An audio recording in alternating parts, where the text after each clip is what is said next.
Next up we have Jennifer McCann. Jennifer, from the Twinbrook area of West Belfast, was a comrade of Bobby Sands and a protesting prisoner in Armagh jail. She was arrested in March 1981, 5 days after Bobby Sands went on his hunger strike to the death.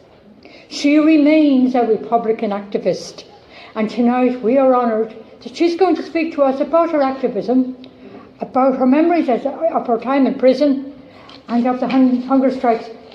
Thank you very much, Jennifer. We are honoured to have you speaking with us tonight.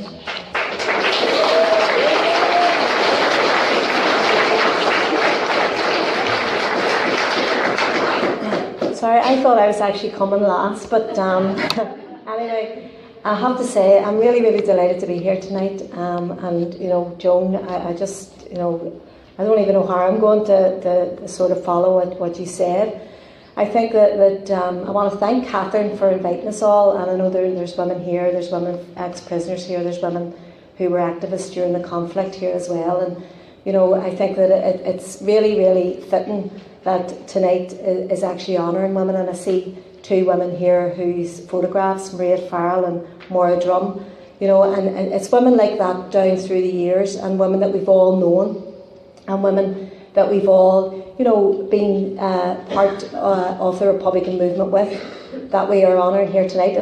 And I sort of was wondering what I was going to say, and I decided just to give like a bit of a personal journey, speak just about, but I want to emphasise tonight that it's not about me, that when I'm speaking about this personal journey was the same journey for a lot of women, of my age and growing up through when we were young during the conflict years.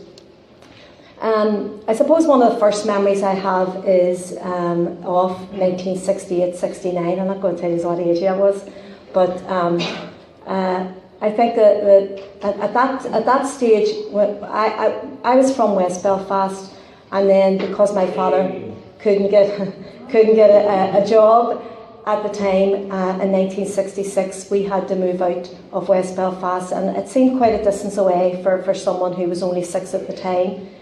And we moved out to an estate which was a developing estate in Greater North Belfast, out by Rathcoole, and it was predominantly Protestant and a Unionist estate.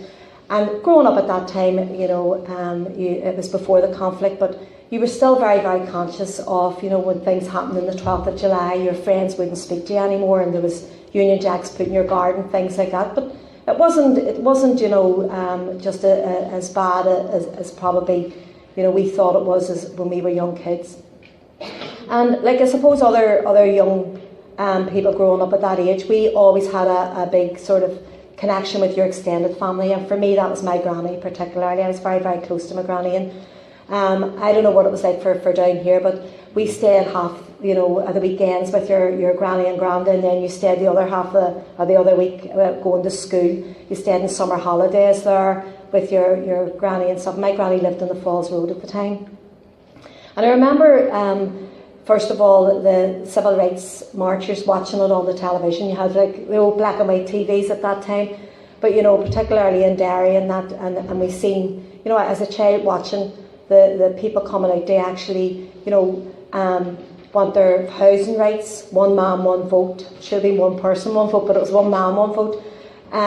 Educational rights like that. There are basic human rights that were denied to the Catholic and nationalist people at that time, being beaten off the streets. And you seen the RUC and the B specials, being very vicious in terms of that. It was civil disobedience then. That was the type of protest, as you all know, happened. So that was one of my first memories. And then I remember whenever the burnings of the people's homes, people were getting burnt out of their homes, in where the falls connected to the Shankill and Ardoyne and Farrington Gardens and all those other places, Bombay Street and that, where the RUC and the B specials again. And I remember one night in particular, because he was the same age as myself, young Patrick Rooney, getting shot dead in Davis Flats as he lay in his bed, where the RUC shot in till his home. So those were all sort of the experiences as a young child growing up. And as I said, I was very close to my granny. My granny would have taken us walks up around. There was one night, for instance, the police specials had shot at people in the Divis flats across in the Divis Street from the mill. I'm not sure what you call it. It wasn't Andrew's mill. It was the mill there in the Falls Road. And it was set on fire. It was set on fire at the time. And, I also remember that people lying in my granny's at night and listening to the shooting and all that there going on. So those were the type of experiences people like of my age group, that we were sort of open to, if you like. 1971, internment, as you know, Bloody Sunday in 1972. But the other thing that I suppose in terms of the women's role and women's participation was the Falls Road curfew. And I remember that it was women that went out onto the streets then and broke that curfew after 3 days and took on. I mean, you saw the pictures of the women and the children pushing the Brits back and everything else. They just were just for me. And that was the type of women that was about in those days, and the type of women that I was, influenced by, if you like, whenever I would have seen that. So going on then into, we ended up had to leave our home because as the conflict and the troubles got worse, really Catholics were no longer safe. I'm going to knock this glass down and I move it. They were no longer safe living in Protestant or Unionist communities, so we had to leave. And at that stage, we just had to leave in one night and gather up all our furniture and everything else and move in. And we moved up to Twinbrook in West Belfast, back to West Belfast. I was 12 at the time. And I always remember again the night that happened because young Jim Kerr was shot dead. He was 17 years of age and he lived in Twinbrook. And I got friendly with his family and his sister Geraldine later on. And Jim was working as an apprentice mechanic on the Lisburn Road, and loyalists came in and shot him dead. And there was 2 young children blew up in a bomb at the docks, down by the docks. They were out collecting for Halloween. It was Halloween night, and I always again vivid memories like that as well in my head. So that was again growing up, and I went to, as I said, to Twinbrook, and I got friendly with Bobby Sands' family, his sister Bernadette. We used to knock about together and that. And then Bobby, we got to know Bobby. Bobby wasn't out that long out of jail from the cages at the time. But for us growing up as young teenagers in Twinbrook, he was a real sort of inspiration to us. He was, if I dare say it, our first OC. And, we sort of all looked up to him because, he was only out of jail. But it wasn't just about that. He was very, very current type of an individual. I know Mary and other people here knew him as well. He's a very current individual and very, very current about the community that he came from. So he would have been very much into building that community relationship up, and I suppose in a sense much into the community that way before his time in those days. So I mean, the like of us would have been sent out to paint a woman's fence because she wasn't able to paint it herself. That was just the type of individual he was. So as young teenagers then growing up, given all those experiences that you've seen, people being killed, people going to prison, people brutalised in prison, because 1976, as you know, seen the blanket protests and the no wash protests, and for the men in the H blocks and the blanket protests and the brutality that was meted out to the men and the women who were on protest and going into or forced on the no wash protest. So I went to prison myself then. I was arrested on a Friday evening in 1980. And when I first went into prison, the women were already on the no wash. There had been an attack on the women. And I'll let Mary, because Mary's coming on after me, and Mary can give the history of that better than I can. But I suppose that the long year for us was the hunger strikes of 1981. And I think that we all sort of, at some level, everybody knew someone, who was on hunger strike at that time, and the ones who died in hunger strike. So for me then, I was in prison then until 1990. There was we had a period of the no work protests, and fight for segregation, you had strip search, and all those sort of, if you like, those measures that they tried to sort of force on you to break you. But you know, we remain very, very strong in the prison, and a lot of people, you know, still to this day have friendships that they made within the prison and outside as well. So when I got out of prison then in 1990, I became involved in, there was a POW department in Belfast, what was called the Prisoner War Department. So I went into that to work. And I also, there used to be a Sinn Féin Women's Department. I don't know if any of you remember that, but there was a special department of the Women's Department, and I sort of worked on that as well. And I remember one of the things that probably for me was one of the most significant protests that we had. Well, for the first time ever, on International Women's Day, women used to go to a march in West Belfast to try and get into the City Hall. We were never ever allowed past the Falls Road and out of West Belfast. So, but it was the women that broke that protest, and it was on International Women's Day. I can't even remember the year now, but it was the early 90s that the women were able to break that protest, and it was the first time ever that Republicans from West Belfast or even North Belfast were allowed to get into Belfast city centre. So those were all sort of inspirational memories for me, and the women that I met along when I was doing all that type of work. It wasn't just me; there were other women doing that also.